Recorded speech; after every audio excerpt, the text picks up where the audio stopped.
En el programa de hoy hablamos con el presidente Rafael Correa sobre la reforma del sistema judicial en Ecuador. Un ámbito en que gobierno, oposición y expertos tienen opiniones encontradas. El Ecuador en América Latina constituía el país con menor inversión en los temas de justicia. El único país sin defensa pública. Un país con las tasas más bajas de número de jueces por cada 100.000 habitantes y una política pública ausente del mejoramiento de la calidad de la justicia. El Ecuador ahora ya no es el país con menor inversión en el sistema de justicia, es uno de los países con mayor inversión en el sistema de justicia.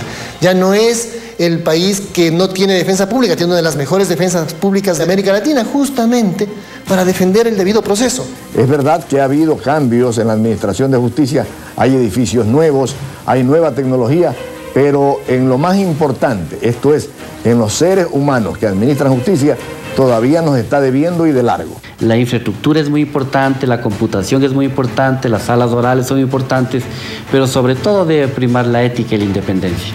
¿Y qué tan independiente es la justicia bajo la reforma impulsada durante el gobierno de Rafael Correa?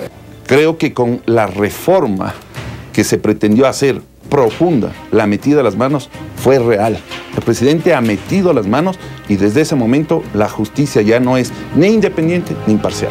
Lamentablemente los grupos de oposición que en su momento sí tomaron en sus manos la justicia, obviamente haber perdido ese poder que tenían no les va a gustar. Entonces siempre va a haber una crítica sobre esto. Pero yo creo que la justicia es para todos, no necesita ser izquierda, no necesita ser derecha. Mientras que el Consejo de la Judicatura de Transición, encargado de reformar todo el sistema judicial, califica de históricos sus logros en los 15 meses que lleva de gestión, la oposición en cambio subraya que lo que considera esencial, es decir, la calidad de los jueces, sigue siendo la gran asignatura pendiente. En los 65 meses anteriores a nuestra gestión se despacharon 1,5 millones de causas. 65 meses son algo más de 5 años. En nuestra gestión, en apenas 12 meses, 15 meses prácticamente ya en estos días, ¿sí?, se han despachado 3 millones de causas, de los cuales 2.300.000 están concluidas.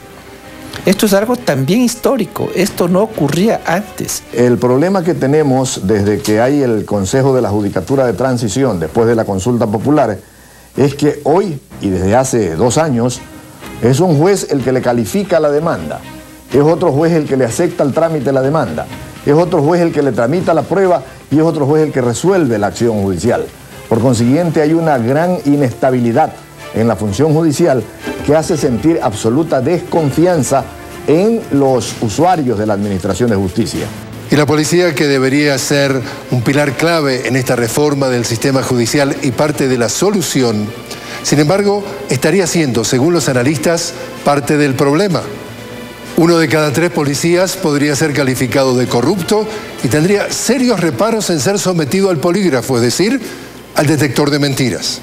Más del 40% no pasa el polígrafo, policías del servicio activo. Eso apliquemos a los 42.000 policías. Y cuando yo estuve con el ministro Yalc, la idea era aplicar en la policía judicial, era un pedido de los propios buenos policías de la policía científica judicial, empezar a aplicar el polígrafo. Y existía un pánico en ciertos malos elementos de aplicar. O sea que su criterio de que cada 3 policías no pasaría 1 está totalmente correcto. ¿Y cómo evalúa la ciudadanía la reforma del sistema judicial en Ecuador? Está mejor, mucho mejor. ¿Por qué?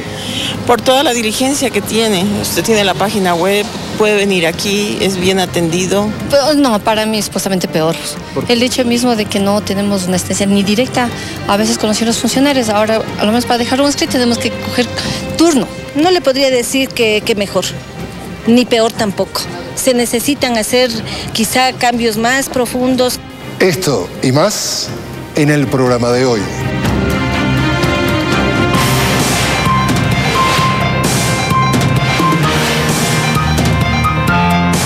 De frente, con Jorge Gestoso.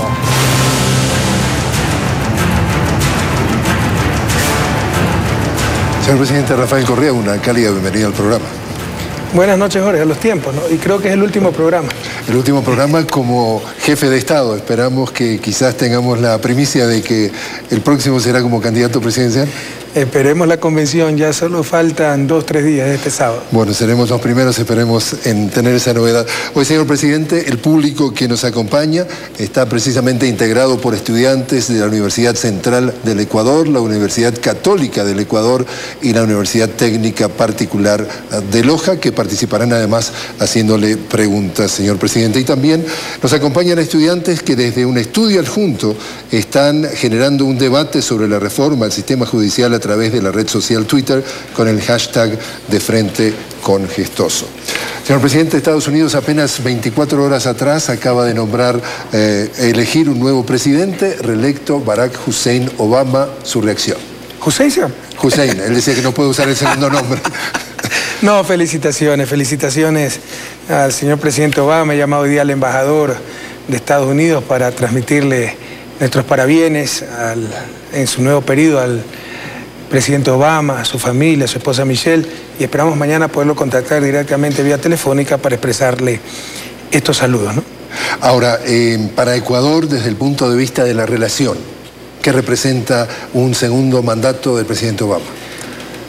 Mire, yo creo que el presidente Obama es una extraordinaria persona, un gran ser humano, pero la política exterior de Estados Unidos es muy inercial, ¿no? Se necesitan muchos años para cambiarla y sigue básicamente lo mismo, sobre todo para Latinoamérica, que podríamos decir que fue la gran ausente del debate político en esta campaña como en muchas otras, porque solo fue marginalmente mencionada. Entonces, por tal vez esa simpatía que sentimos hacia el presidente Obama, pues no estamos muy contentos. Yo personalmente quería que sea reelecto, lo considero mucho. Estamos muy contentos con su reelección. Pero ojalá llegue el día en que las relaciones bilaterales entre Ecuador y Estados Unidos y Latinoamérica y Estados Unidos no dependan del gobierno de turno, sino sean ya de una institucionalidad profunda, en un marco de respeto, de dignidad, de respeto a esa soberanía. Y ojalá que algún día América Latina no esté tan preocupada en ascuas de quién será el presidente, que ojalá no ganen los republicanos porque tienen una posición más dura, etcétera, sino que sea una región tan fuerte, tan soberana, tan autónoma, que sea irrelevante quien sea o deje de ser presidente de Estados Unidos. Más aún, que sean ellos los que se preocupen quiénes son los presidentes de Latinoamérica. Y, señor presidente, ¿algún comentario de lo que es o fue el proceso electoral dentro de Estados Unidos? Fue una elección muy reñida, ¿no? Y aquí están jóvenes, ¿no? Es impresionante el entreguismo hasta los complejos, ¿no? Los acomplejados de este país. Porque hay unas editoriales que ejemplo de civilización, queremos imitar a Estados Unidos. Usted sabe que Estados Unidos tiene uno de los sistemas electorales más imperfectos del planeta y una de las democracias más cuestionables, que sería intolerable en países como los nuestros. Ustedes pueden perder el voto popular, pero ganar la elección. ¿Por qué? Porque es por medio de colegios electorales. Entonces, cada estado, si usted gana un estado, obtiene todos los electores. Es decir, winner takes all. Ganador toma todo. Entonces, usted de repente puede perder 100 a 1, 100 a 1, 100 a 1 en qué sé yo, en 60 estados, perdón, 60% de los estados, ¿no? Y ganar en el 40% con un voto. Pero si ese 40% de estados tiene más representantes del colegio electoral, así ha ganado con un voto. O sea, usted pudo perder 4 a 1, 5 a 1 en el voto popular directo y ganar la elección. Eso sería inadmisible en una situación como la ecuatoriana. No solo aquello. Fíjese, y prohibido olvidar, queridos jóvenes, porque los mismos que escriben y aplauden el sistema electoral, y probablemente por ignorancia, porque no lo conocen, el sistema electoral y la democracia norteamericana, son los que decían que habíamos perdido la consulta popular. Porque pese a que le ganamos en las 10 preguntas, y de largo en algunas de ellas, como más los nulos, más los blancos, no logramos más del 50%, hemos perdido. Pues resulta que Barack Obama ganó con menos del 0.5% del voto popular. Y sumado lo que sacaron los otros 4 candidatos, que seguramente ustedes nunca lo leyeron en el periódico. Hubo 6 candidatos. Y eso también es un motivo de reflexión. El sistema electoral de Estados Unidos está hecho para que haya el bipartidismo, precisamente con el sistema winner takes all. El que gana se lleva a todos los representantes de ese estado para el colegio electoral que decide el presidente. Entonces los partidos minoritarios nunca tienen participación, no hay una participación proporcional. Así que si un partido saca 5, 6%, el voto popular no tiene absolutamente nada. Entonces es un sistema extremadamente imperfecto. Bueno, Barack Obama no obtuvo la mayoría total del voto popular. Entonces, de acuerdo a ciertos genios de aquí, no es presidente. Entonces, prohibido olvidar, porque son los mismos que ahora aplauden el sistema electoral que queríamos aprender, ¿no? Con los complejos que maneja esta gente y el entreguismo del sistema norteamericano. También, y lo mencioné en el enlace, ¿no? Diario Hoy sacó un editorial diciendo que New York Times hizo un recuento de todas las manifestaciones de apoyo de los medios de comunicación a diferentes candidatos. ¿Qué eso es libertad de expresión? Eso es libertad de empresa, chicos.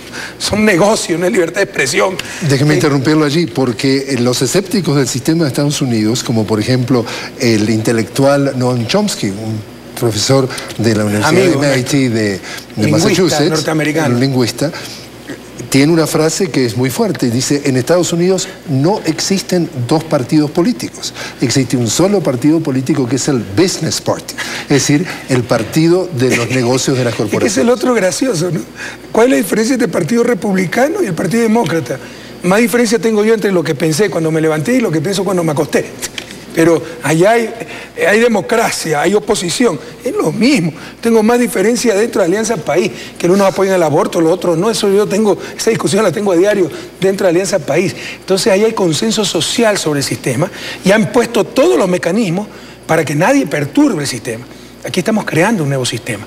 Pero le digo lo que estaba explicando Jorge, que quisieron, sacó ese editorial Diario Hoy diciendo, eso es libertad de expresión. Que los periódicos puedan manifestarse a favor o en contra de determinado candidato. Eso no es libertad de expresión. Eso es impune manipulación por parte del gran capital. Porque ¿cuál es la libertad de expresión que puede inducir a votar por un candidato? ¿Cuál es la comparación? ¿Qué calor, como decimos en Ecuador, le puede hacer el ciudadano de a pie al dueño del New York Times? O a los dueños, o al administrador. ¿Me explico? Pero para mantener su poder, quieren hacer creer que eso es libertad de expresión. Eso no es bueno para la democracia, eso es malo. Eso no es democrático. Porque en democracia debemos tener igualdad de oportunidades, igualdad de capacidad de elegir. ¿Y cuál va a ser la igualdad de oportunidades entre un ciudadano a pie y el que tuvo plata para comprarse una imprenta y quiere tener ese privilegio de inducir en el voto popular? Esos son los debates que debemos tener en Ecuador.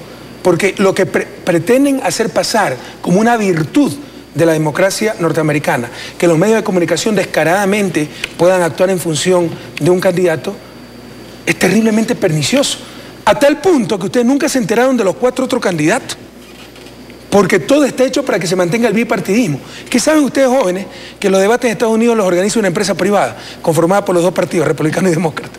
Y hay partido verde, hay otros muchos partidos, pero ni siquiera son tomados en cuenta. Y algunos aplauden ese sistema que lleva al bipartidismo y que nadie pueda poner en peligro el sistema. En buena hora por los estadounidenses, porque sin duda les ha dado mucho éxito ese sistema. Es la potencia más poderosa de la historia de la humanidad.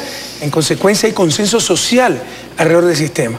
Pero eso sería fatal para un país como Ecuador, donde es necesario cambiar el sistema, porque el sistema ha sido un total fracaso, a tal punto que después de 2 siglos de ser república independiente todavía tenemos miseria, pobreza generalizada, desigualdad terrible, falta de servicios básicos para la mayoría de la población, etc. Aquí se requiere cambiar un sistema electoral como el de Estados Unidos sería fatal para el caso ecuatoriano.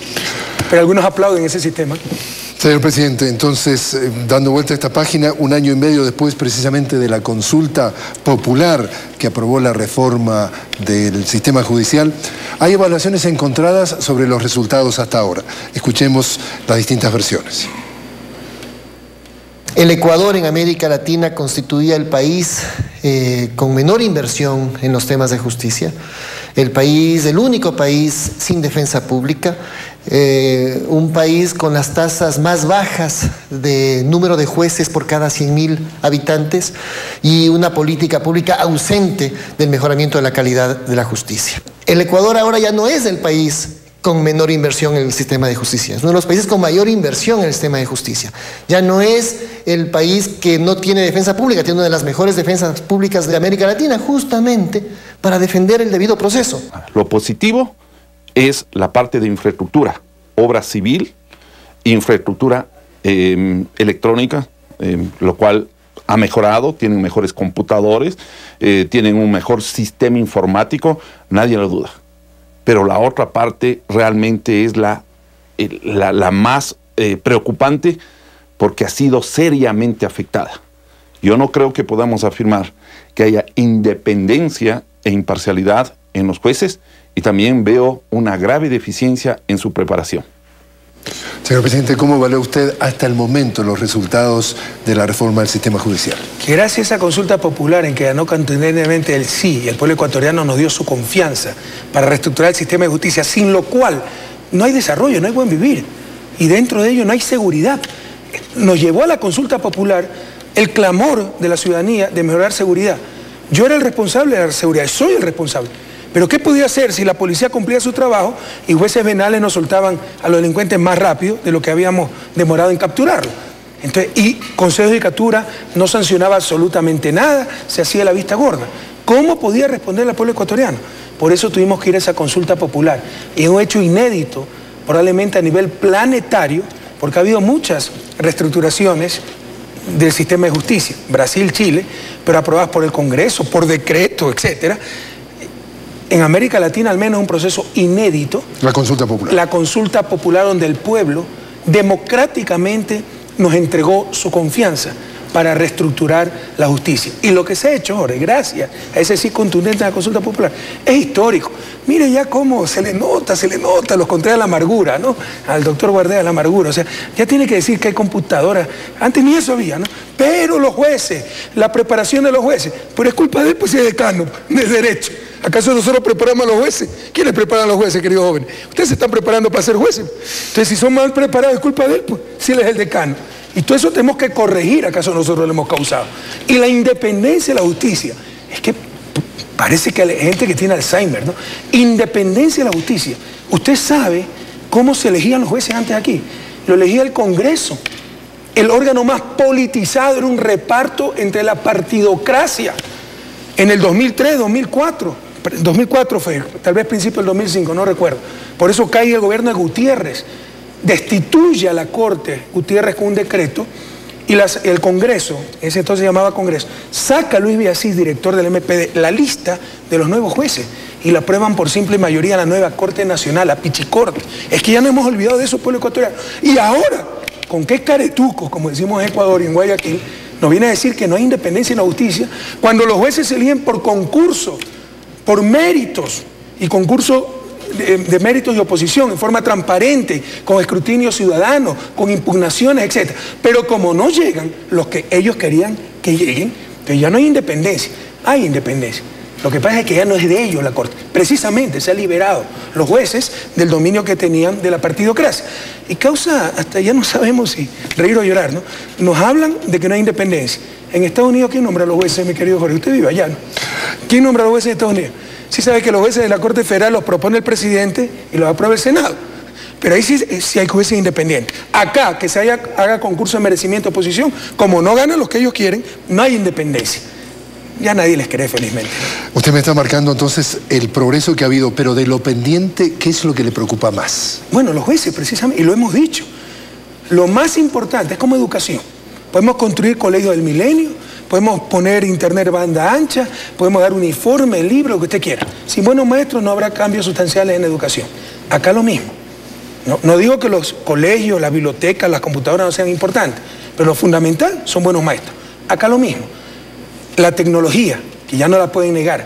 La infraestructura, que era indignante. O sea, usted entraba a estas unidades de justicia, a las cortes, a los juzgados penales. No, además es que en vez de saludar así, lo saludaban así. ¿Verdad? O sea, era un símbolo de decadencia, o sea, era algo realmente deprimente. Ya no lo pueden negar esa transformación. Pero estamos totalmente de acuerdo.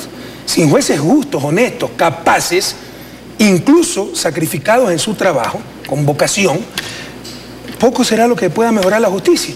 Pero ¿acaso eso se hace por decreto? Y lo que decía el doctor Guardera, la mala preparación de los jueces, es su culpa, pues él es el decano de jurisprudencia, no yo.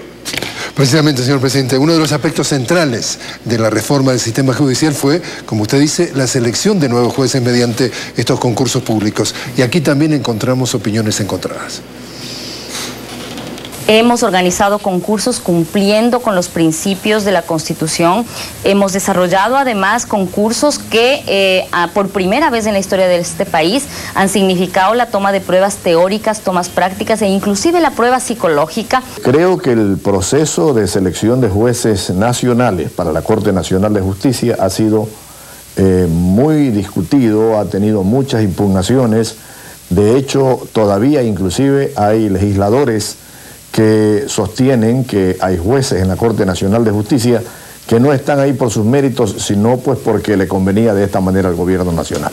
Me parece que se cometió un vicio en el procedimiento, porque en los concursos se dejó para la última fase una audiencia con un valor excesivamente alto. En el caso de los jueces inferiores de la Corte Provincial y jueces de menor jerarquía, hay una entrevista. Y naturalmente eso dio lugar a que haya manipulación en el procedimiento. ¿Reacción, señor presidente? Probablemente hubo errores, pero aunque sea hay concursos, antes no había nada. Y por si acaso, todos esos procedimientos, todos esos procesos, más que procedimientos, procesos, el de selección de Corte Nacional, ha tenido veeduría nacional e internacional que denuncien dónde están las irregularidades. Le insisto, sangran por la herida, porque eran los propietarios, la partidocracia y sus corifeos eran los propietarios, ahí sí, de una justicia totalmente secuestrada por el poder político, por los intereses políticos. Ahora se la ha liberado y ahora es que no es independiente. Entonces no resiste eso el menor análisis. ¿Que se cometieron errores? Muy probablemente. Pero para hacer por primera vez que se lleva a cabo este proceso, ha sido un proceso inédito en la historia ecuatoriana y altamente exitoso. Y por si acaso, además, con acciones afirmativas, por ejemplo, equidad de género. Tenemos la primera Corte Nacional de Justicia en la historia de Ecuador y creo que es la única en el mundo con equidad de género. Escuchamos opiniones divergentes. En lo que sí parece haber consenso es en los resultados positivos de la reforma respecto a lo material y a lo administrativo, pero sigue siendo cuestionada la calidad de la justicia. Y por ejemplo, un dato en cuanto a resultados. Antes de la reforma había 1.400.000 causas represadas. Hoy hay 187.000 causas represadas, es decir, sin despachar.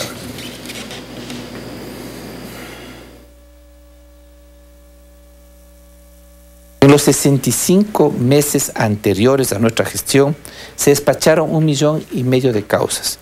65 meses son algo más de 5 años. En nuestra gestión, en apenas 12 meses, 15 meses prácticamente ya en estos días, ¿sí?, se han despachado 3 millones de causas, de los cuales 2.300.000 están concluidas. Esto es algo también histórico, esto no ocurría antes. Sin duda, y mire, era una vergüenza, era una aberración para un ecuatoriano, una ecuatoriana en las capitales de las provincias o en una parroquia. Era un juzgado miserable en donde su causa, o sea, su juicio, estaba amarrado con piolas y botado en el piso.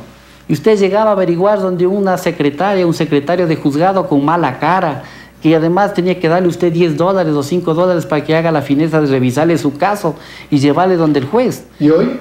Hoy yo creo que las cosas han cambiado. Yo creo que nuevamente tenemos esa buena infraestructura, está por terminarse estos grandes centros que está construyendo el Consejo Temporal, pero vuelvo y reitero, el 50% es la infraestructura, el 50% es el cambio de actitud, que se atienda bien a la gente, pero el 50% está en la calidad ética de los jueces.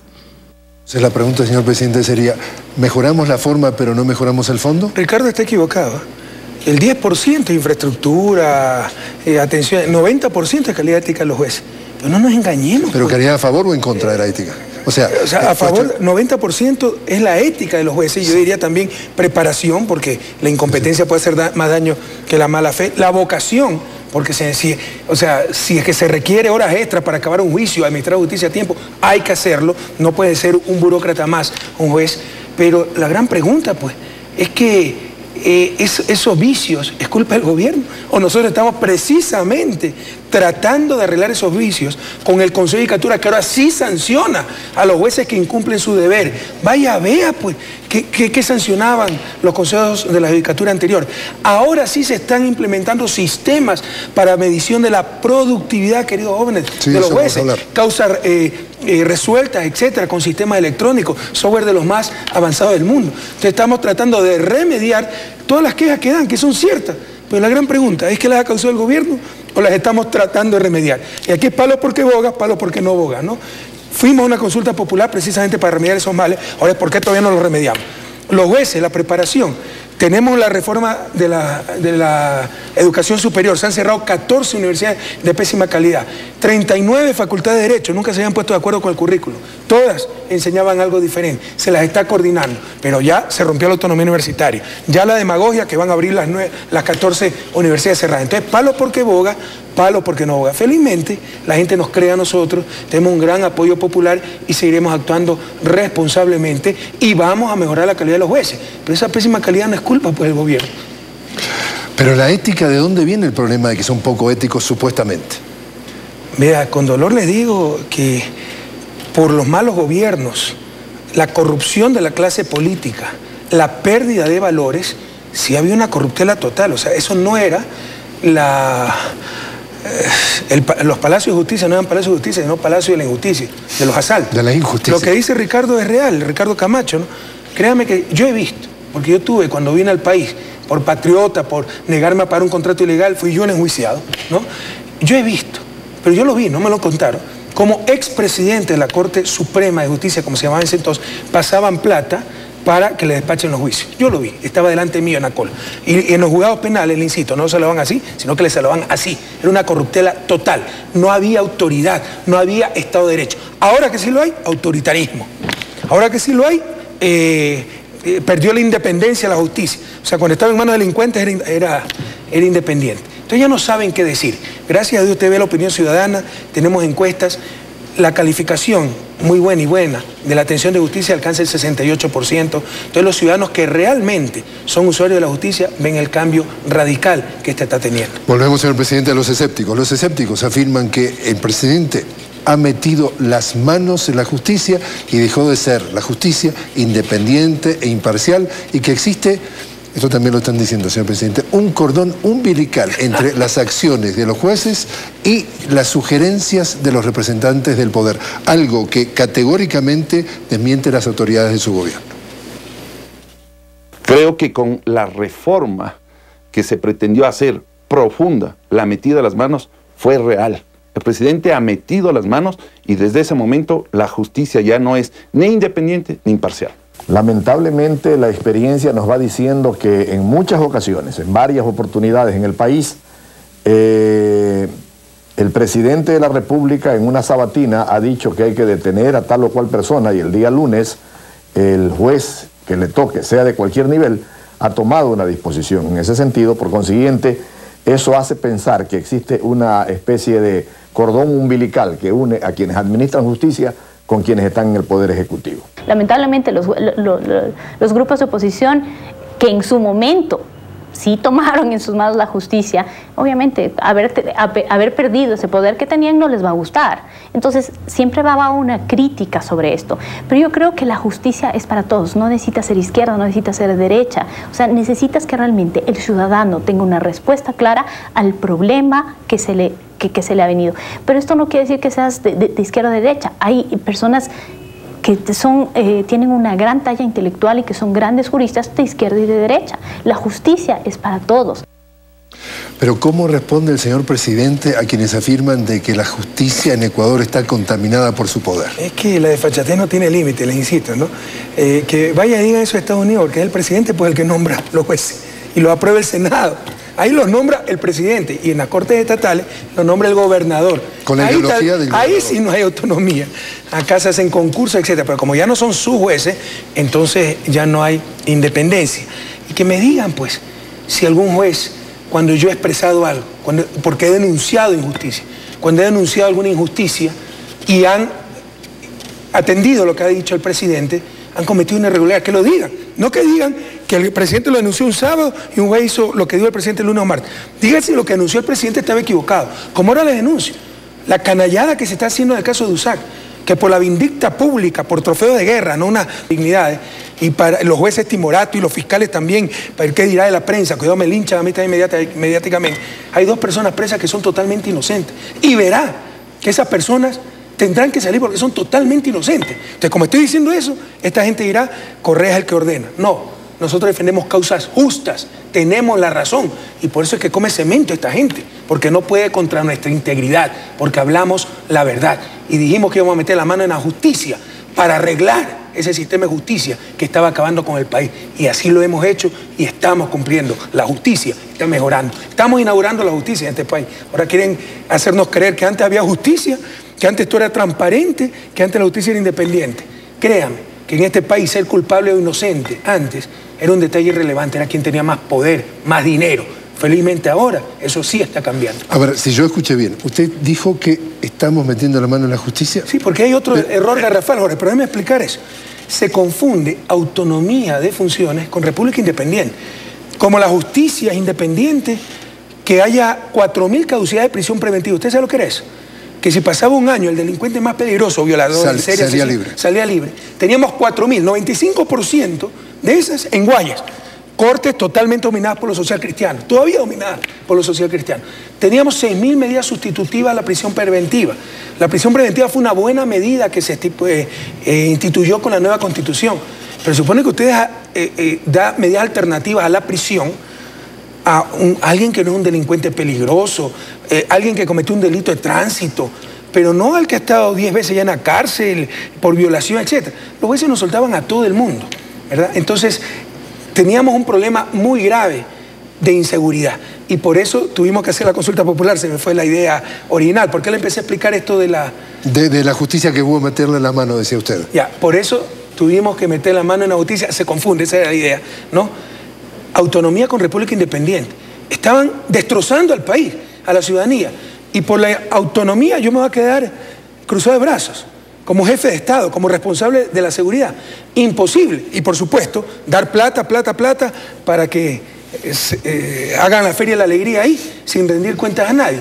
Eso no es autonomía, eso es irresponsabilidad, eso es anarquía. Que no nos engañen. Por supuesto que hay interdependencia entre las funciones. Para que funcione el Ejecutivo debe funcionar el Judicial. Para que funcione el Judicial debe funcionar el Ejecutivo, si no, ¿quién le da el presupuesto? Debe haber coordinación. Pero en este país la coordinación es un pecado. Le insisto, si la coordinación es un pecado, si buscar, ¿no?, mejorar esa justicia dando presupuesto, jamás una cosa es que se llama un juez decir, declárame culpable o inocente a esta persona. Eso es romper la autonomía.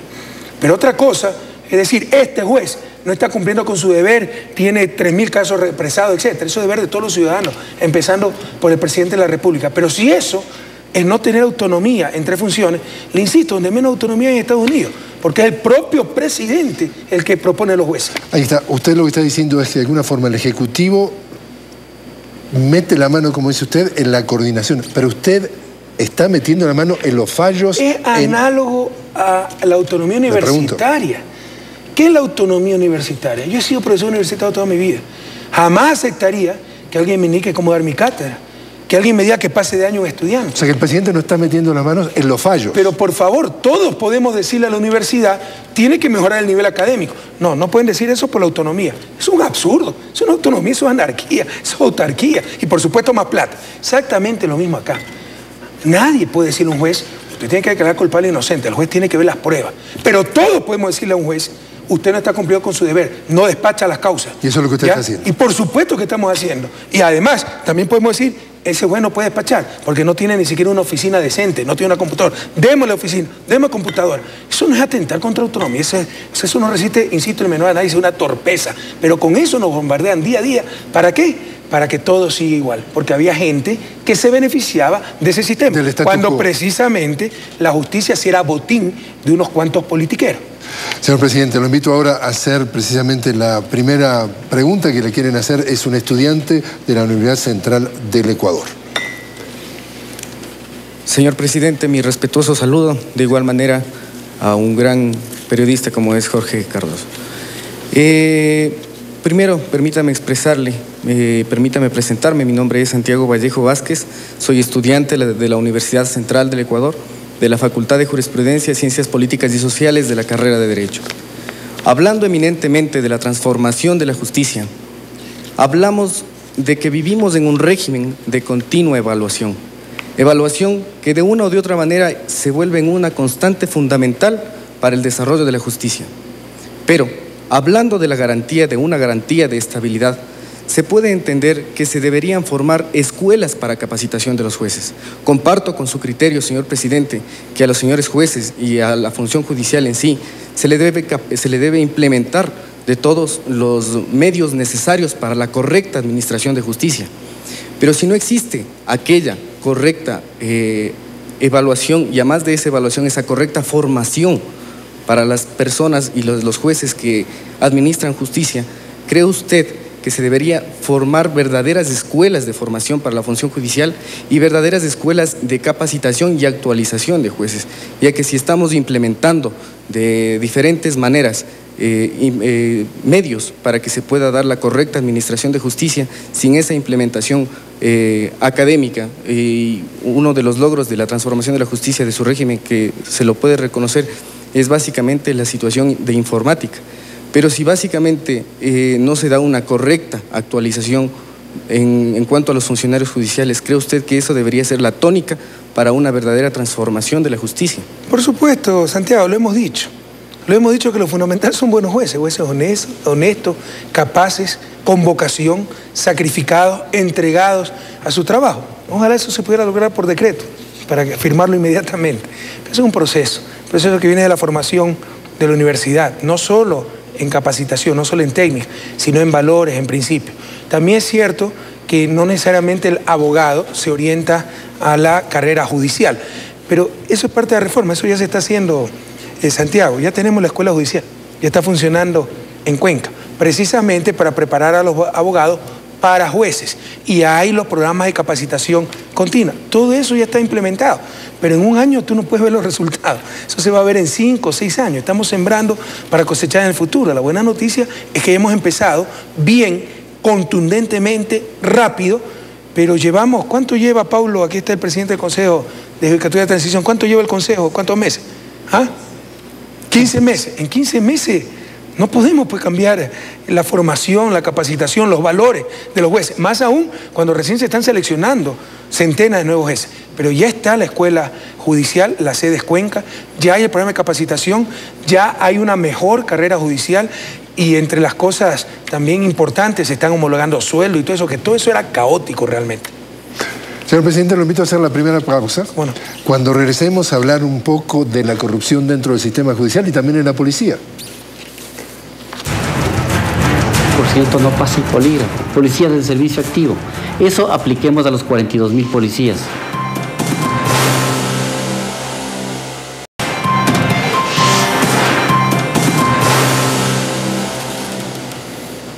Continuamos hablando con el señor presidente Rafael Correa sobre la reforma del sistema judicial del Ecuador, y antes les volvemos a recordar que nuestros televidentes pueden participar en este programa a través de la red social Twitter con el hashtag de Frente con Gestoso. Uno de los grandes desafíos precisamente que enfrenta la reforma del sistema judicial es la lucha contra la corrupción. Por ejemplo, desde julio del 2011, el Consejo de la Judicatura recibió 1.831 expedientes disciplinarios, de los cuales 404 se resolvieron con destituciones y 302 de ellos fueron de jueces. Pero los críticos afirman que esas medidas no son suficientes. El Consejo de la Judicatura, dentro de su ámbito de vigilancia y disciplina, ha conocido en estos 15 meses más de 1.800 expedientes disciplinarios a nivel nacional. También esa cifra es una cifra histórica, comparado con lo que en el pasado significó el tratamiento disciplinario por parte de anteriores consejos de la Judicatura. En el marco de la acción disciplinaria de esos 1.800 expedientes disciplinarios, el Consejo de la Judicatura ha adoptado resoluciones de sanción, ya sea amonestaciones, multas, destituciones a los servidores y servidoras judiciales, que luego de garantizarles el debido proceso, pues se ha demostrado que incurrieron en faltas disciplinarias. Creo que han habido decenas o centenares de jueces sancionados, jueces sustituidos, jueces despedidos. Esto ha creado una gran inestabilidad en la función judicial, lamentablemente. Creo que era necesario ir combatiendo este tipo de anomalías en la función judicial, pero lamentablemente por lo menos es tremendamente lenta la sustitución de los jueces y todavía vivimos, a pesar de que han pasado ya 2 años, una absoluta inestabilidad en la función judicial del Ecuador. En esta lucha contra la corrupción, ¿cuáles son los temas pendientes que todavía falta por resolver? Pero usted sí ve la falta de convicción con que habla hasta los opositores, ¿no? Vicente Tallano es un hombre inteligente, abogado, pero usted le ve la falta de convicción, porque sabe que no está reconociendo lo evidente. Él sabe la transformación que se está haciendo. Entonces, sí, se está sancionando, pero no se lo sustituye con suficiente rapidez. Entonces, siempre hay que buscarle la quinta pata al gato. Pero finalmente, y eso ya es labor del Consejo de Judicatura, eso yo no tengo nada que ver, ya se está sancionando a los jueces que no cumplen su deber, a los jueces que evidentemente se vendieron, que cayeron en corruptelas, que nos soltaron narcotraficantes, etc. 302 jueces destituidos. Antes no se destituía a nadie, me acuerdo. Acuérdense el caso del juez de Galapa, ¿se acuerda? Que se lo filmó dando la coima. Creo que le pusieron 2 meses de suspensión. Y sigue por ahí de juez. Entonces, prohibido olvidar al pueblo ecuatoriano. Por fin se está sancionando a los jueces corruptos, a los jueces venales, a los jueces incapaces, a los jueces ineficientes, pero ya que no se los sustituye con suficiente rapidez. Ustedes ya no saben qué decir, se nota la falta de convicción. ¿Qué hay que hacer para evitar la corrupción? Lo que falta. Bueno, primero, un Consejo de Judicatura que controle y que sancione. Segundo, también todos los ciudadanos, cuidado, para que haya corrupción se necesitan 2 partes. Entonces, negarse esos casos de corrupción cuando les propongan coima, etcétera, denunciarlo. Tercero, tecnología ayuda muchísimo. ¿Ya? Tecnología, usted, cuando no hay, por ejemplo, citaciones, etcétera, escritos, se pueden mandar vía electrónica, hay muy poco... margen de maniobra. Margen de maniobra, por ejemplo, para que se pierdan los expedientes, porque aquí hasta se perdían expedientes cuando convenía, ¿no? Cuarto, hasta la infraestructura. Ahora, los jueces, primero, ya no tienen contacto con los ciudadanos. Antes usted entraba al Palacio de Justicia, ahí estaba la puerta del juez abierta y entraba a hablar con el juez. Ahora eso es separado, atención al público de los jueces. El juez sale solo para audiencia. Y las oficinas de los jueces son con vidrio. Entonces, si el juez está conversando con alguien, usted puede observar lo que está pasando. No puede haber un cheque, no puede haber coima, no puede haber nada. Entonces, se están tomando una serie de medidas. Pero, por supuesto, lo fundamental es la formación y recuperar los valores que se estaban perdiendo en la sociedad ecuatoriana. Es un fenómeno planetario. Pero no podemos darnos por vencidos, tenemos que revertir esa pérdida de valores, tenemos que mejorar sustancialmente, con todo respeto, la formación universitaria y desde los líderes, pero desde el presidente de la República, hasta los profesores, los alumnos, etcétera, dar muestras de principios y valores y luchar por una sociedad más honesta y transparente. Porque también otra cosa, por dura que sea, ¿no? O sea, no es que los jueces vinieron de Marte, vienen de nuestra sociedad. Entonces son problemas que tenemos en nuestra sociedad. Debemos reconocerlos y enfrentarlos. Hay un tema también, señor presidente, que es clave para los expertos, que es el de la corrupción dentro de las filas policiales. Y interesante esta anécdota que cuenta. Cuando un señor policía normal quiere entrar a un grupo élite, sea el grupo de operaciones especiales o el GIR, especialmente el GIR, que es el Grupo de Intervención y Rescate, que es un gran grupo élite de mucho respeto, le toman la prueba del polígrafo. Entonces hay 100, 150, 300 candidatos y solo 50 cupos. Entonces les hacen pruebas académicas, físicas y viene el polígrafo. Más del 40% no pasa el polígrafo. Policías del servicio activo. Eso apliquemos a los 42.000 policías. Y cuando yo estuve con el ministro Yalc, la idea era aplicar en la policía judicial, era un pedido de los propios buenos policías de la policía científica judicial, empezar a aplicar el polígrafo. Y existía un pánico en ciertos malos elementos de aplicar. O sea que su criterio de que cada 3 policías no pasaría uno está totalmente correcto. Yo creo que ahí el señor presidente, con todo respeto, cuando sus asesores le dicen que no, es que la policía se autodepura anualmente, mira, el 0.8% se va a la casa por temas de corrupción. Hace una semana acaba de salir en un canal de Teleamazonas o un canal privado. En la fiscalía un señor policía se queda solito en la sala. La fiscal se olvida la cartera. Es solo para darle una ejemplificación. El señor regresa a ver, se ve solito, no se da cuenta que había una cámara de seguridad escondida.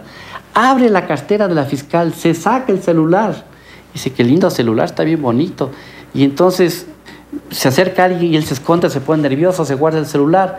y después vuelve el señor policía y dice, ¿tú no has visto una cartera? Sí, por aquí andaba, se saca, se roba la batería y le vuelve a poner la cartera.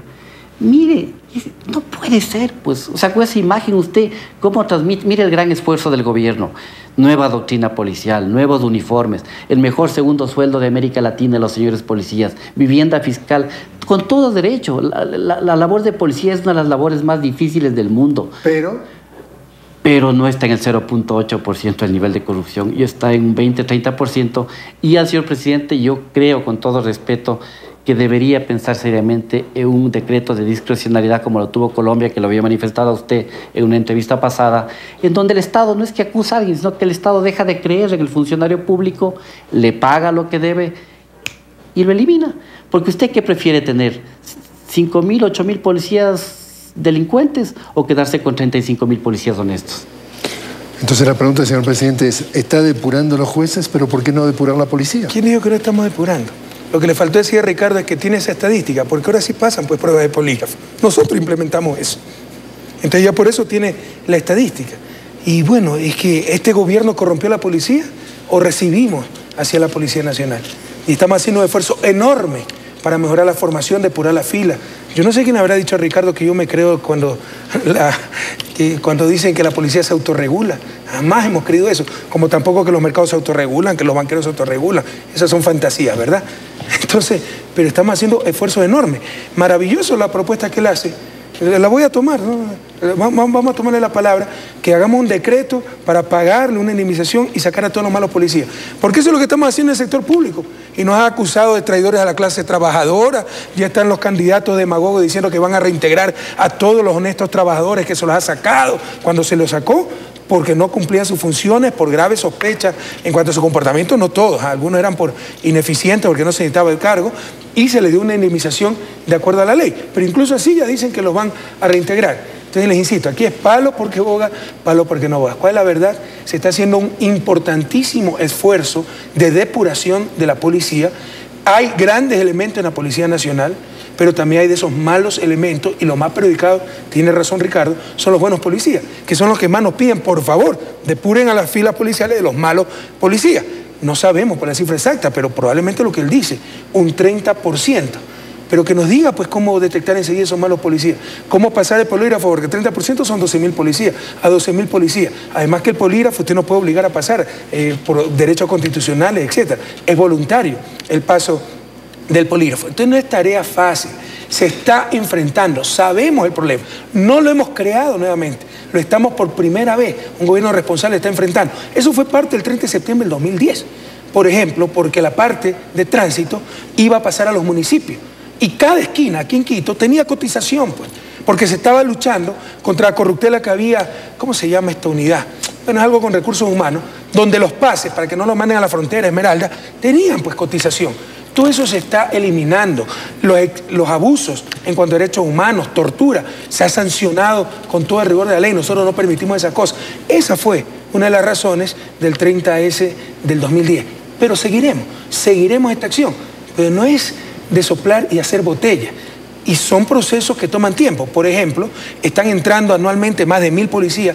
Necesitamos 17.000 policías adicionales para estar en los promedios mundiales. Y como decía Ricardo, ya hay nuevas escuelas, nuevos procesos, nuevos currículos, mucho mejor selección, ¿no? Como mejoraron los sueldos, él lo dice, tenemos los segundos mejores sueldos de América Latina. Hace poco hubo una huelga policial en Bolivia, creo pidiendo $200 de sueldo. Aquí el policía que entra gana $800, ¿ya? Entonces ya es un sueldo razonable para la realidad del país, por supuesto muy merecido, porque el trabajo policial es extremadamente sacrificado. Entonces ya tenemos miles de postulantes para policía y podemos seleccionar de mucho mejor manera, pero son procesos que toman algo de tiempo, no es que lo podemos solucionar mañana. Señor presidente, también para conocer qué piensan precisamente los ciudadanos y los profesionales. Perdóneme, si puedo contar algo más, Jorge. Tal vez se le olvida a Ricardo que hasta hace 2 años la policía era completamente autónoma. Entonces tenía autonomía administrativa, financiera. Ellos manejaban sus presupuestos, sus compras, selección de personal, ni las Fuerzas Armadas. Las Fuerzas Armadas, la parte financiera la maneja el Ministerio de Defensa, el civil, no el militar de uniforme. Él tiene que ser experto en guerra, ¿verdad? En defensa nacional. Acá todo lo manejaban los policías. Todo eso ha habido que recuperar, pues. Eso es lo que no dicen. El ministerio que se encargaba de la policía, prohibido olvidar, queridos jóvenes, era el Ministerio de Gobierno. Se encargaba de todas las relaciones políticas con los asambleístas, imagínense, eso ya es tiempo completo. De gobierno autónomo descentralizado, es decir, 23 prefectos y 221 alcaldes, juntas parroquiales, etc. De culto, y no me acuerdo de qué otra cosa, eran de 4 cosas. Y de policía. Ahora tenemos un Ministerio del Interior básicamente a cargo de la policía. Entonces eso ha dado mucha mayor capacidad de ejecución. Creamos el Ministerio de Justicia y Derechos Humanos. Entonces ya nos critican creación de demasiados ministerios. Palo porque boga, palo porque no boga. Sin embargo, seguiremos haciendo lo correcto. Lo que dice Ricardo Camacho es cierto, pero no lo hemos generado nosotros ese problema y sí lo estamos remediando. Lo que no se puede hacer es remediarlo en 48 horas. Entonces, una pregunta en 2 partes, señor presidente. ¿Usted diría que usted heredó un sistema judicial y un servicio policial completamente viciado, completamente corrupto y está en una tarea titánica? Por supuesto. Y segundo, ¿usted piensa que el tema ético que tiene que ver con la moral, etcétera, etcétera, que está denunciado en esta época, antes que usted llegara a la presidencia, los periódicos que usted cuestiona, lo señalaban, lo denunciaban, lo criticaban con la misma fuerza, con los mismos parámetros que están criticando sus acciones? De ninguna manera. ¿Y por qué? Porque dominaban ellos, pues. Le tenían terror al linchamiento mediático y todavía lo tienen. Ahí está el caso de Usac Kofiek. Hay 2 personas presas, es una canallada. Miembros del directorio que aprueban un crédito diciendo siempre y cuando se presenten garantías. Pero por la vindicta pública, por los politiqueros que respetan la dignidad, la verdad, la familia de esa gente, por el linchamiento mediático, el sensacionalismo, los jueces se atemorizaron, los fiscales, mete los presos a 2 personas absolutamente inocentes, que no tienen nada que ver con un caso muy grave, pero ellos no tienen nada que ver. Y yo me arriesgo mi capital político, pero jamás permitiré, yo soy cristiano y sé que las injusticias claman al cielo, jamás permitiré que un inocente esté en la cárcel. Y prefiero irme a mi casa antes que permitir aquello y ver con complicidad criminal para otro lado, ¿no? Entonces, todavía hay, pero mucho menos que antes. Donde la Corte Nacional de Justicia eran los periódicos. Todavía pretenden tener ese estado de opinión y no un estado de derecho, donde los que juzgan son los medios, no los jueces. Como están perdiendo ese poder, día a día ataque y que todo está peor que antes, cuando, bueno, no hacen un favor, porque lo único que logra es perder credibilidad, porque es evidente el cambio y el cambio positivo. Pero otra idea adicional, Jorge, no nos engañemos. Es uno de los problemas de la cultura, entre comillas, ecuatoriana y latinoamericana, porque en verdad es un antivalor, es eludir responsabilidades, siempre echarle la culpa a terceros. Policías deshonestos de una sociedad honesta, jueces deshonestos de una sociedad honesta, no, son parte de nuestra sociedad, son problemas que tenemos todos. Y muchas veces los que más hablan de luchar contra la corrupción son los más corruptos y dicen, manejan ese discurso para descargar su conciencia. No nos engañemos, tenemos un problema social donde hay pérdida de valores, donde hay corrupción y tenemos que enfrentar frontalmente ese problema con sanciones, por supuesto, pero también con prevención, con mejor formación, con mejor educación del colegio, recuperando la familia, recuperando principios, valores. Y eso no es tarea de un gobierno, es tarea de todos. Señor presidente, salimos a la calle, le preguntamos precisamente a los usuarios de la justicia, también le preguntamos a abogados que están en la práctica de la justicia esta pregunta. Le dijimos, ¿el sistema judicial reformado bajo el gobierno del presidente Correa está mejor o peor? Y esto es lo que escuchamos. Está mejor, es más ágil, más eficiente. Está mejorando porque prácticamente hay esas facilidades, no necesitamos continuamente venir a estar aquí insistiendo que se nos despache las causas. Hay cosas que están mejor, se ha mejorado, pero también hay cosas, por ejemplo, estar los juzgados de un lado y en otro lado es bastante difícil. No, sí ha superado bastante por todas esto de las inmuebles que ha construido. Pero no, para mí es supuestamente peor. El hecho mismo de que no tenemos una asistencia ni directa, a veces con los funcionarios, ahora a lo menos para dejar un escrito tenemos que coger turno. Yo creo que todos los cambios que se están realizando, todavía no podemos apreciar los frutos en vista de que la función judicial estaba caotizada absolutamente bajo los sistemas y regímenes anteriores. Está peor. ¿Por qué? Porque ahora al menos que no hay personal, si antes no despachaban las causas, ahora demora mucho más. Yo creo que sí ha mejorado. Ha mejorado bastante porque antes no era ágil. En ciertos aspectos se ha mejorado, en ciertos aspectos igual o peor. O sea, el cambio no es insofacto, sino el cambio tiene que ser paulatino. Sí está mejor, todo es agilizado. Peor, porque inclusive desde la parte principal de la estructura de las oficinas de los señores funcionarios judiciales es incómoda. Sí, ha mejorado bastante. En muchas cosas, las cosas que antes eran, se tardaban demasiado, yo veo que sí han ido avanzando. Está empeorando, creo yo, porque hay un desconocimiento de muchos funcionarios en lo que tiene que ver a la práctica judicial. No está mejor, está peor. ¿Por qué? Porque uno no puede duplicarse. Si uno tiene una audiencia a las 9 aquí, no puede estar a las 9:10 en una audiencia en la Ramírez Dávalos. Sí, está mejor, porque está buena atención. Está mejor, el servicio es mucho más rápido. No le podría decir que mejor, ni peor tampoco. Se necesitan hacer quizá cambios más profundos. Podría decir que la infraestructura está mejorada, pero de ahí la atención realmente sí hay que esperar y pasar peripecias. Está mejor, mucho mejor. ¿Por qué? Por toda la diligencia que tiene. Usted tiene la página web, puede venir aquí, es bien atendido. Está bastante mejor, sí. La atención, por ejemplo, las anteriores, las citas eran a las 11 de la mañana. 12, 1 de la tarde no nos atendía, ahora es puntual. ¿Le parece representativo lo bueno, lo malo y lo feo?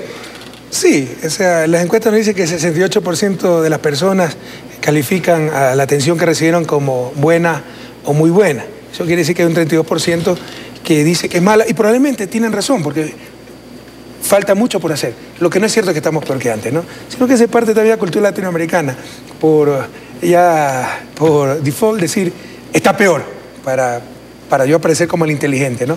Pero no es cierto, no es cierto. Se ha mejorado en todos los aspectos. Por ejemplo, lo que decía el señor, que cómo es posible que nos pongan una audiencia a las 9 y en otro lado de la ciudad a las 9:10. Pero eso es lo que estamos remediando. ¿No? Ustedes son chicos probablemente han hecho práctica de derecho. Eso es lo que sucedía. Eso es lo que estamos tratando de evitar y lo estamos logrando. Porque hay el sistema electrónico para poner audiencia. Antes todo era a mano y el que manejaba el juzgado era el secretario del juez y ponía la audiencia con tal fiscal. Y el otro juzgado que tenía otro secretario ponía al mismo fiscal a la misma hora otra audiencia y el fiscal no podía estar en dos partes. Ahora tiene un sistema único donde entra. Primero ya no hay secretario, hay administradores de juzgados. Ese administrador ya no es el juez el que tiene que estar indicando ponme la audiencia a tal hora, el secretario, básicamente eran los secretarios que hacían eso. Hay un administrador de juzgado. Pone la audiencia y si pone al fiscal Rafael Correa a las 9 de la mañana el día jueves en dos lados, le sale un pito y no es posible que pase eso. Probablemente el sistema todavía no está implementado en todos lados, pero lo que no es cierto es que el problema empezó con la reforma. Ese es uno de los problemas graves que ha habido y que estamos superando. Entonces yo le puedo decir categóricamente que no es cierto, le diría en ningún aspecto se ha empeorado. En todo se ha mejorado, pero obviamente falta por hacer. Probablemente en la transición que tuvieron que trasladarse de un local al otro mientras se remodelaba el anterior local, puede haber oficinas más estrechas, que era lo que se refería una señora, pero indudablemente, la infraestructura, los equipos, la computadora, los sistemas informáticos, la cantidad de jueces ha mejorado muchísimo. Se decía en el video, y aquí está presente Pablo Rodríguez, que en un año se despachó el doble de causas que en 5 años. Eso significa que fuimos 10 veces más rápido. Pero no fueron, porque es el sistema judicial. Otro detalle, señor presidente. El Consejo de la Judicatura de la Transición está llegando al fin de su mandato de 18 meses. Evaluando su gestión, el coordinador de la Veeduría Internacional y ex juez español Baltasar Garzón dijo textualmente que hemos aportado ideas desde la independencia, autonomía. Ninguna institución, ni del Ejecutivo, ni otro poder del Estado ha tenido con nosotros la más mínima sugerencia para que nuestro trabajo lo orientemos en un sentido o en otro. Nuestro trabajo, dice Garzón, bueno o malo, está hecho con absoluta independencia y tratando de colaborar Por otra parte, la otra cara de la moneda, la asambleísta opositora María Paula Romo denuncia que el nuevo concurso para designar a los nuevos integrantes del Consejo de la Judicatura es, y utiliza la palabra, un simulacro. La abogada Peralta, Arbito, el propio Gustavo Yalc, no pongo en duda sus méritos personales para discutir los temas de la justicia. Lo que es una pena es que quien va a dirigir la función judicial pase directamente a ese puesto desde la Secretaría particular al presidente de la República. Lo que es una pena es que la Corte Nacional, un poder independiente y autónomo del Estado, proponga como nombre para coordinar su propio trabajo y a la función judicial al secretario particular de otro, del jefe de otro poder del Estado. Ese es el problema, que si todos los poderes lo que están haciendo es poner los nombres de las personas afines al Ejecutivo o de los exfuncionarios del Ejecutivo, pues lo que estamos haciendo es todo este simulacro, toda una puesta en escena para de todas maneras entregarle el Consejo de la Judicatura al Ejecutivo, que aunque un presidente fuera un santo, tuviera alas y un coro de arcángeles, no puede una sola persona controlar todos los poderes del Estado. Eso se convierte en un modelo dañino y a la corta o a la larga terriblemente perjudicial para el Ecuador. Señor presidente, este proceso de selección de los miembros de la Corte, precisamente de la Judicatura, del Consejo de la Judicatura, ¿es transparente? Por supuesto. Mire, lo que pasa es que no salen lo que quieren que salga, ¿no? Oiga, ¿pero qué ofensa Baltasar Garzón? Usted sabe quién es Baltasar Garzón, pues, ¿no? Ahora seguramente también es funcionario del gobierno, pues, porque dice que todo ha sido autónomo. Pero contrastar con lo que dice María Paula Romo, por favor. Pobrecita esta muchacha, ¿no? Mire cómo no puede negar la capacidad de los postulados, que de acuerdo a la Constitución son ternas que mandan los diferentes poderes del Estado. Pero como no son los que ella quería, entonces ya está mal. Entonces, como ha sido uno de los postulados, secretario de la presidencia, ya está descalificado. Secretario del presidente. De presidente. ¿Por qué? Que me diga pues que no está capacitado para el puesto. No lo puede negar. Pero resulta que como el odio que manejan, ¿no? Y la frustración, porque esta señora era de Alianza País, llegó con nosotros a la Asamblea, pero como dice Tomás Borges, siempre se puede confiar en los traidores, no cambian nunca, ¿no? Ahora todo está mal, todo lo critica. Ahora somos unos corruptos, soy el dictador autoritario. Se tomó 4 años para darse cuenta de eso, porque 4 años estuvo trabajando con nosotros hasta que impedimos su difamación, etcétera, cuando quiso llevar a juicio político al fiscal Pesante, que a mí me dijo que aquí tenía las pruebas de que había manejado 30 millones en sus cuentas. Era una mentira gigantesca, era mentira. Y hay otros testigos y lo niegan. Esa calumnia que lanzó, ¿verdad? En todo caso, como no llegan lo que ella quiere, entonces ya no es transparente. Y resulta que hay que poner como condición en todos estos procesos que sean enemigos del gobierno para que, de acuerdo a esta señora, tengan independencia.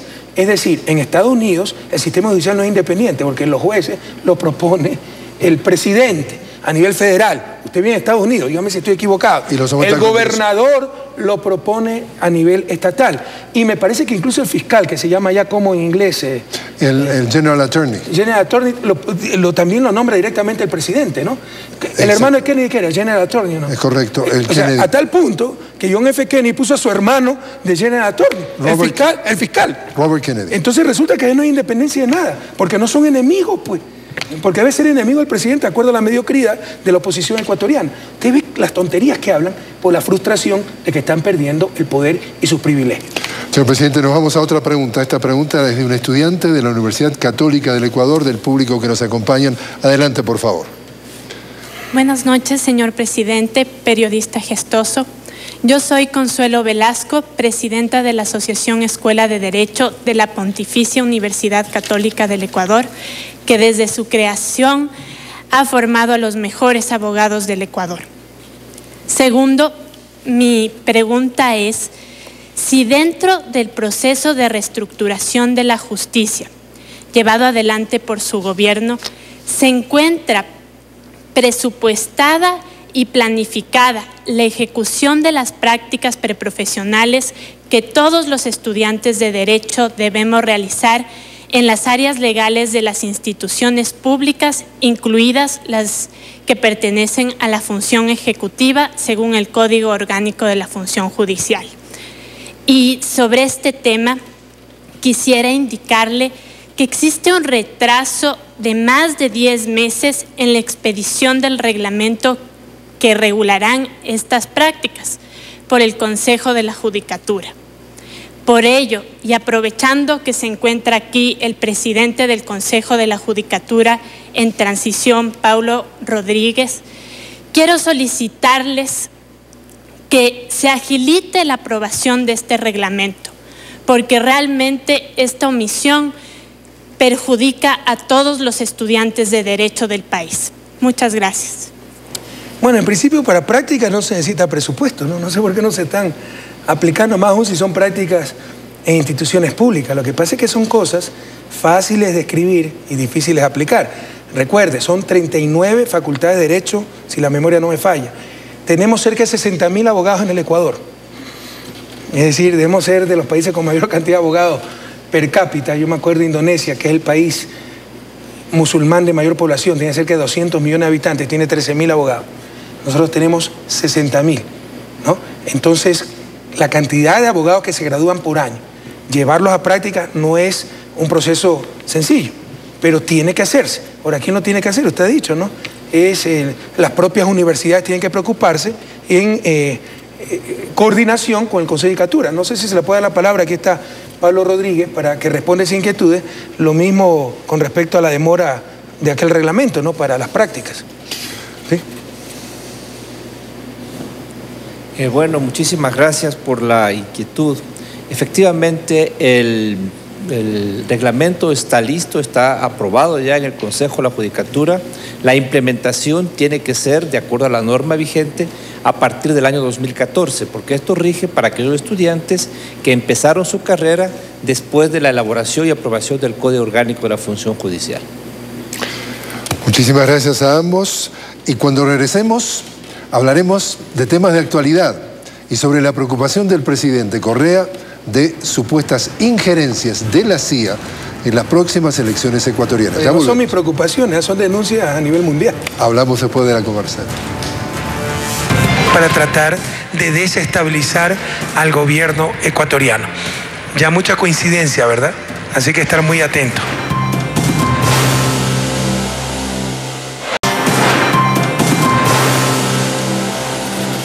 Continuamos hablando con el señor presidente Rafael Correa y en este segmento estaremos tocando los temas de actualidad en el Ecuador. Y también les recordamos a nuestros televidentes que pueden participar con sus preguntas a través de la red social Twitter con el hashtag de Frente Congestoso.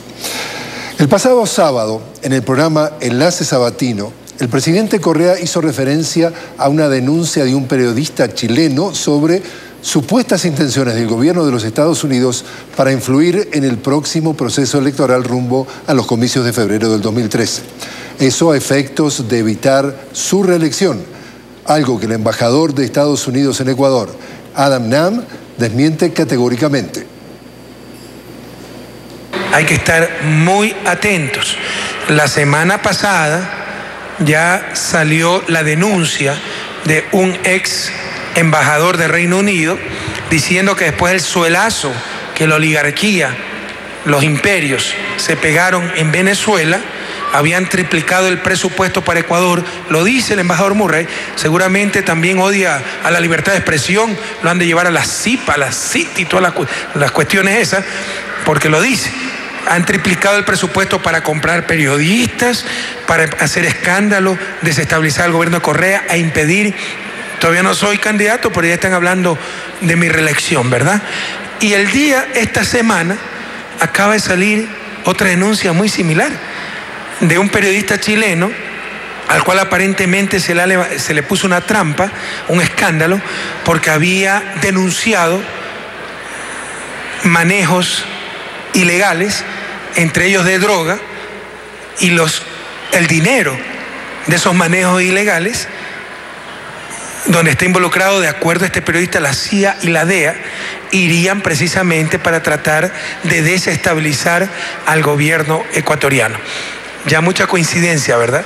Así que estar muy atentos. Son rumores completamente falsos.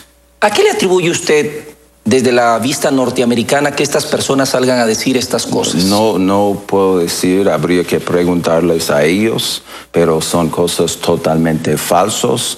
Los Estados Unidos quiere ser y es un buen socio de Ecuador. Tenemos mucha cooperación con el gobierno de Ecuador, pero todavía existen estos rumores falsos.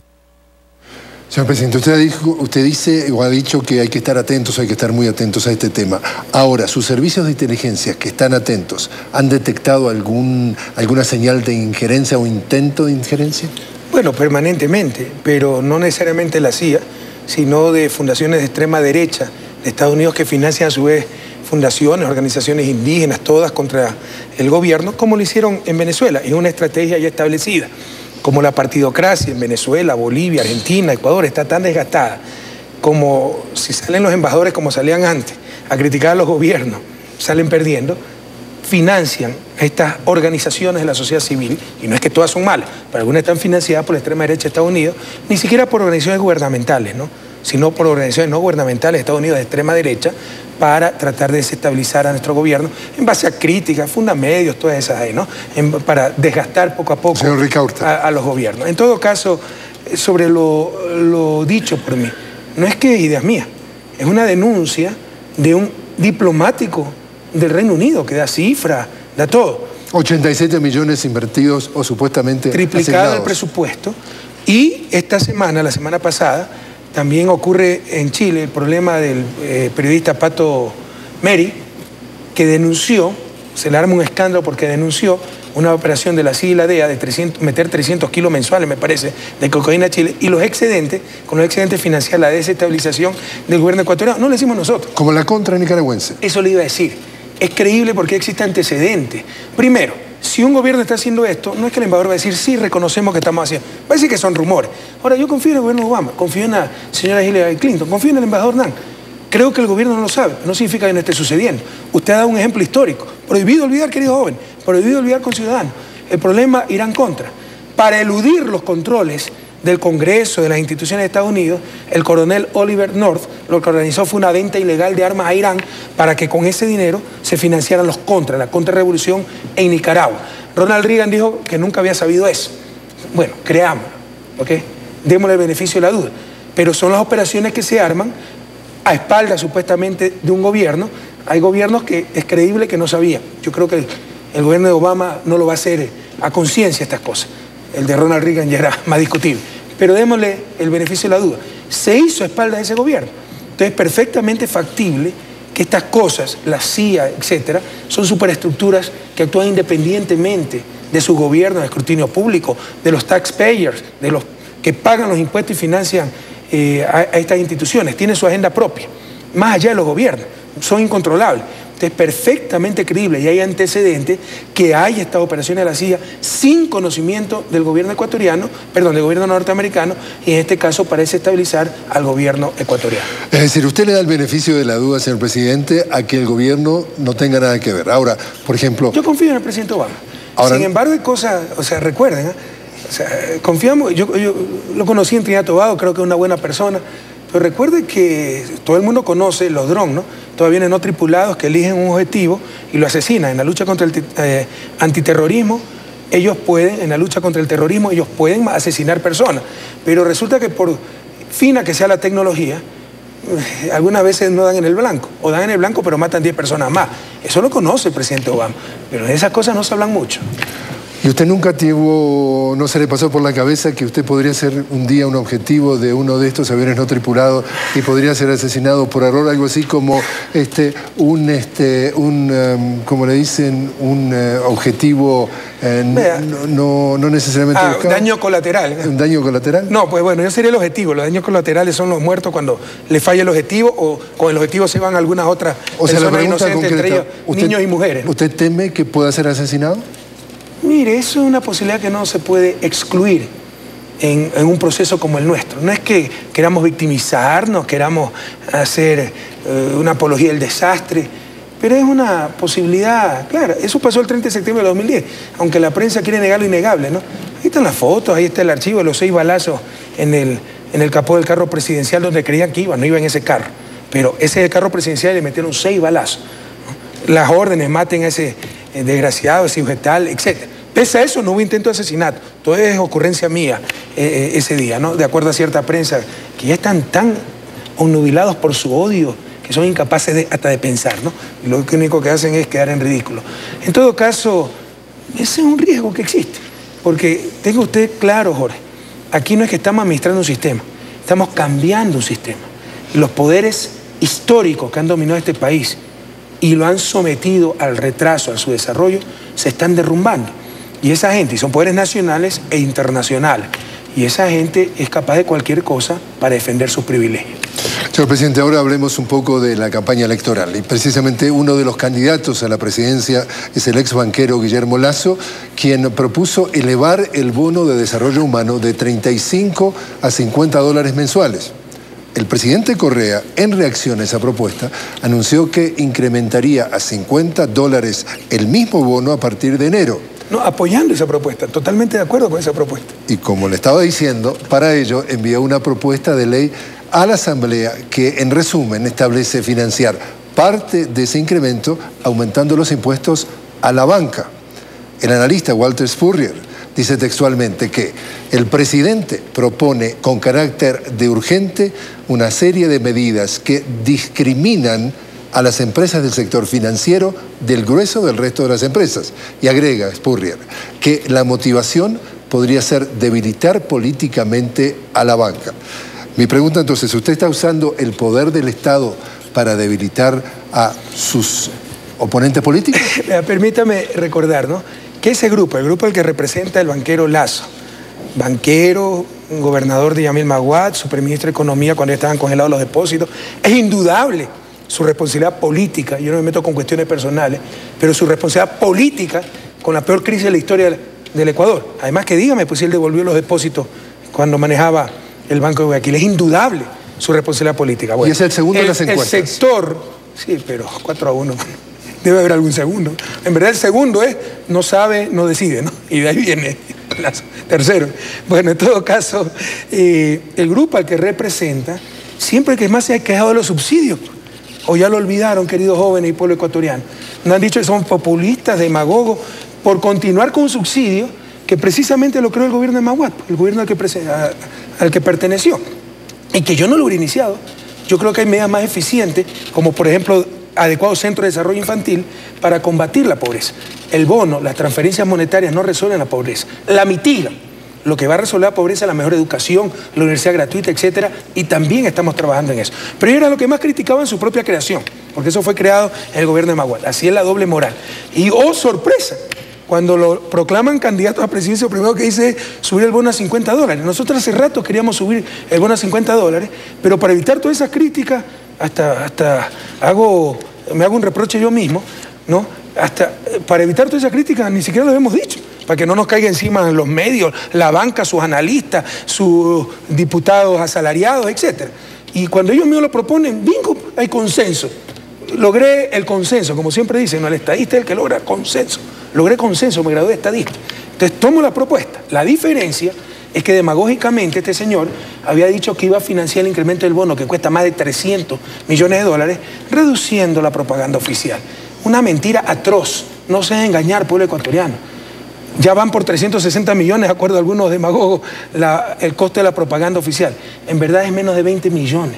Eso no financia absolutamente nada. Y en esos 20 millones están las campañas de vacunación, la campaña de alfabetización, está la propaganda de CNT que tiene que competir, las empresas públicas que tienen que competir con Telefónica, con Movistar, con Claro. Entonces, pura y simple demagogia. No es que se puede eliminar la propaganda oficial, pero si se pudiera, se ahorrarían 20 millones. Eso es más de 300 millones de dólares, así es la demagogia. Entonces tomé la parte positiva de la propuesta, subir el bono, que siempre lo habíamos deseado, a 50 dólares, pero que lo paguen los banqueros, con las ganancias extraordinarias, más de 400 millones de dólares. Si le va recontra bien, nuestro gobierno han ganado más de 1.600 millones de dólares. La pregunta, ¿por qué en el 99, cuando quiebran, si todos tenemos que pagar su quiebra? Y cuando ganan más que nunca en historia, ahí sí para ellos solito la ganancia. ¿Qué sentido tiene eso? Con esta revolución, por primera vez en historia, las ganancias también serán socializadas, no las pérdidas, como hacía el gobierno al que perteneció el señor Lasso. Pero la pregunta y la sospecha es que, hablando llanamente a nivel popular, el presidente se la agarra con la banca, con el candidato que va en segundo lugar, y por qué, por ejemplo, no le cobra impuestos a las telecomunicaciones que ganan mucho más que la banca. ¿Qué le responde a eso? Bueno, que hagan la propuesta. Porque si les pongo impuestos, estamos llenos de impuestos. También están teniendo ganancias extraordinarias. Pero es que la propuesta viene de la banca. Además, hay un error en lo que dice Walter Spurrier. No hay discriminación de ninguna especie. Discriminación sería si los unos pagan 23% de impuestos de renta y le pongo a la banca 30% de impuestos de renta. Eso no se ha cambiado. Se le han quitado privilegios. Por ejemplo, cuando reinvertían, pagaban 10% menos impuesto a la renta. Esa fue una medida que tomamos contracíclica, como se llama en economía, para enfrentar la crisis del 2008. Ya ahora no tiene sentido. Tiene sentido en otras ramas industriales porque usted reinvierte en activos, la nueva planta, el nuevo tractor. Pero los bancos, ¿qué hacían? Reinvertir en crédito productivo, que es lo que tenían que hacer. ¿Sí me explico? Entonces estamos subsidiando a la banca, se le ha quitado eso. ¿Dónde se ha puesto impuestos? En los depósitos porque tienen el exterior, en paraísos fiscales, para que si con deslealtad al país sacan su plata por la falta de confianza que tienen en el país, sacan la plata afuera, al menos que paguen impuestos. Eso es lo que se ha hecho. Y se va a regular pues también el sueldo de los ejecutivos, porque hay ejecutivos que ganan casi $80.000 mensuales, 100 veces más que el sueldo promedio que le pagan a sus empleados. Y después con total descaro dicen que esto va a afectar, la medida que estamos tomando va a afectar las utilidades de los empleados de la banca. Lo que afecta esas utilidades son esos sueldazos que se paga esa gente, 10 veces más de lo que gana el presidente de la República, 100 veces más de lo que le pagan en promedio, más de 10 veces lo que gana el presidente de la República, 15 veces, 100 veces más de lo que le pagan en promedio a sus empleados. Entonces, lo que estamos haciendo es por primera vez en historia. Esta gente lo que siempre hizo, y prohibido olvidar, como en el 99, socializar las pérdidas, por primera vez estamos socializando las ganancias. ¿Quieren hacer una apuesta, chicos? Después de un año vamos a ver cuánto gana la banca. Porque nos quieren decir que están en crisis, que están mendicantes, ¿no? Que pobrecitos, habrá que hacer colecta. Lo que se va a hacer es reducir un poquito las ganancias, que son las más grandes de la historia, entre otras cosas, por beneficios fiscales que no tienen razón de ser. No es que se está discriminando, se están cortando esos beneficios y poniendo impuestos en prácticas que no son correctas para la economía ecuatoriana, como mandar plata del Ecuador a paraísos fiscales. Señor presidente, una nueva pregunta, esta vez de un estudiante de la Universidad Técnica Particular de Loja. Adelante, por favor. Buenas noches, señor presidente. Buenas noches, señor Gestoso. Mi nombre es Patricio Moya, soy estudiante de la Universidad Técnica Particular de Loja, Facultad de Abogacía, sede Quito. La reestructuración de la justicia se basa en 6 ejes fundamentales. Para el motivo y para el desarrollo de estos, el más importante es el talento humano. Dentro del talento humano existe la evaluación del personal judicial y de los administradores de justicia. ¿Cómo hacer una normativa eficiente para que esta evaluación sea objetiva y no caiga en una mediocridad y quede en un escrito? Patricio, gracias por tu pregunta y felicitaciones, porque la UTPL también está muy bien evaluada, como la PUCE y como la Central. Nos da mucho gusto que Loja, una ciudad tan culta, tenga, al menos para el medio, un buen nivel de universidad, porque no nos engañemos. La señorita de la Pontificia Universidad Católica con mucho orgullo dice la mejor facultad o los mejores abogados del país, pero no tenemos ninguna universidad ecuatoriana entre las 1000 primeras del mundo, ¿no? Entonces puede ser la mejor para el medio. Y ni siquiera para América Latina. La primera en un ranking, presidente de la PUCE, pero está en el puesto 67 a nivel latinoamericano. Y ya la Universidad Latinoamericana no está entre las mejores del mundo. Entonces no nos conformemos con aquello, ¿no?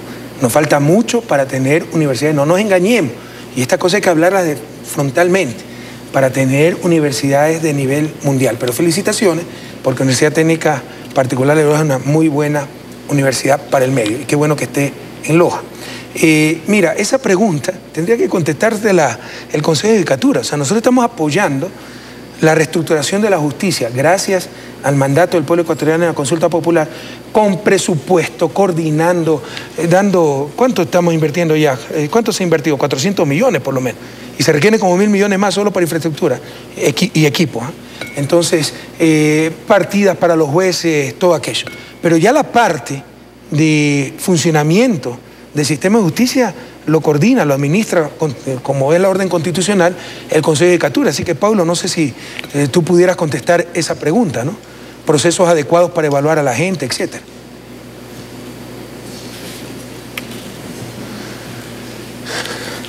Muchas gracias por la pregunta y también reitero la felicitación a las universidades aquí representadas. Bueno, mire, el proceso de evaluación es un proceso claro, transparente, diáfano, con reglas claras para todos los servidores y servidoras. Producto de esto se ha identificado en primer lugar el nuevo perfil del servidor judicial y las personas que después de la evaluación no se ajustaban a este perfil, obviamente tenían que dar un paso al lado para permitir que los nuevos estudiantes o los nuevos profesionales de estas carreras pudieran participar a través de concursos asimismo muy selectivos para ocupar esas vacantes. Tenemos dos procesos de evaluación.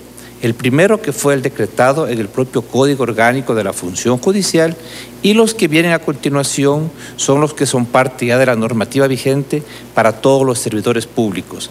Estos se realizarán de manera periódica y obviamente en la primera vez, si es que el servidor no completa los puntos requeridos, tendrá opción a una capacitación, a una nueva evaluación, y si después de aquello sigue sin completar los puntos, tiene que retirarse de la entidad pública donde está trabajando. Señor presidente, lo invito a hacer la última pausa. Cuando volvemos, ver algunas de las preguntas que le han enviado vía Twitter. Encantado. También deben ser preparadas, no vía Twitter. Lo vemos después. Porque un periodista lo acusó de que preparábamos las preguntas. Es parte de la libertad de prensa. Y por si acaso, chicos, yo por primera vez llegué un poco temprano y lo que estábamos conversando fue de las elecciones en Estados Unidos, porque él vive en Estados Unidos. Es que me estaba pasando las preguntas. Pero que cada uno opine lo que quiera. Libertad de expresión en el país. Sí, pero que no mienta. Una cosa es cuestionar, otra cosa es mentir. Y esa es la diferencia que no hacen muchos de los supuestos críticos del gobierno. Pero usted puede sentirse... O sea, la mentira debe ser rechazada. Pero... Eso no es parte de la libertad de expresión. Eso atenta a la libertad de expresión. Pero fíjese que es interesante que esa persona se siente lo suficientemente libre como para criticar y hasta para difamar, y piensa que tiene el derecho de difamar, es decir, que no se da cuenta que su derecho termina cuando empieza el derecho ajeno. Y se siente lo suficientemente feliz porque no le pasa nada, y usted ni siquiera... Es que eso es gracioso. Aquí hay tanta falta de libertad de expresión que lo pueden publicar todos los días. Lo vemos entonces los twitters después de esta pausa, señor presidente.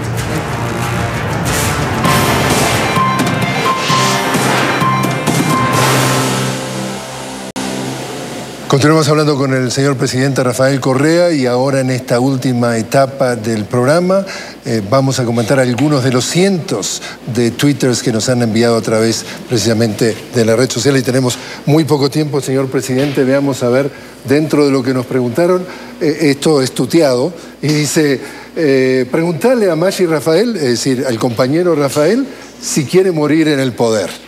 Seguramente argentino, por preguntarle, hay que ver si es nacional o extranjero. Bueno, no es tan relevante, pero preguntarle. Yo, si fuera por mí, fuera mañana del poder, compañero. Esto cuesta algunas veces bastante, pero tenemos una responsabilidad, y el que decide no son los sufridores de siempre, sino es el pueblo ecuatoriano. Eso es democracia. Último entonces, porque ya le digo, tenemos muchos, pero tenemos que resumir, señor presidente. Dice Carlos Luis Torres, atención a esta pregunta: ¿cuántos días de cárcel merece Nasuti por la patada criminal que le dio Arroyo, entre paréntesis, broma del fútbol ecuatoriano? Déjeme hacer un poco de contexto para el público que no está familiarizado. Su cuadro, léase Emelec, parece haber recibido una paliza histórica. No me recuerdes, cuando el fin de semana pasado... nada menos que el Barcelona le gana 5-0 con esta patada. Necesitamos su explicación. Mire, créame, no vi la patada, yo no vi el partido. No, pero... Usted no puedo jugar. Pero hay que ver si fue intencional o no intencional. Bueno, debió haber sido intencional porque fue expulsado. Pero no vi. Ahora, si hay actitudes pues que son reprochables en un futbolista, más aún si es profesional, creo que Nasuti se ha disculpado, pero el daño es grave, ¿no? Bueno, pero entonces la pregunta... No he visto la patada, por si acaso. La pregunta de seguimiento es... ¿Cuánto He estado dolor, tan ocupado que no he visto los goles, no pude ver el partido. ¿Cuánto dolor le produjo saber que terminó 5-0? Eso sí, sin haber visto el partido, sin haber visto los goles, el dolor sí está allá. Del coraje no podía ni dormir.